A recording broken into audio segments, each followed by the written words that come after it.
Quickly, I'm going to show you how I made that 3D model I sent you in Blender. This is an image I downloaded doing a Google image search for ROTC. I open it up in GIMP. I'm going to select this button here, which lets me select by color. I'm going to click on a black area. As you notice, I set the threshold to about 50 over here. It has selected everything that is black. I'm going to click Select. I'm going to go down to Path.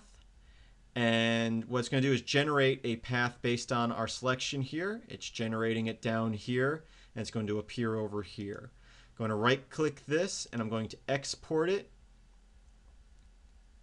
as JROTC.svg and save that.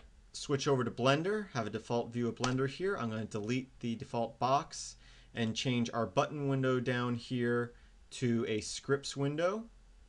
I'm going to click on Scripts, go up to Import, and then over to Paths where it says GIMP.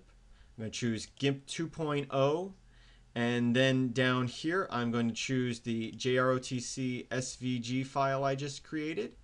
It should say the name right there after you click on it. Import. This next window, just click OK.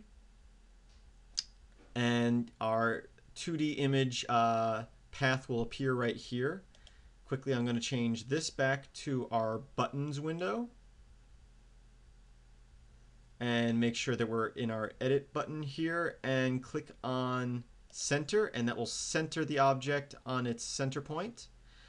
I'm going to switch to our side view with 3, zoom in a little bit. I'm going to hit R to rotate, Control to lock it in, and I'm going to rotate it to 90 degrees.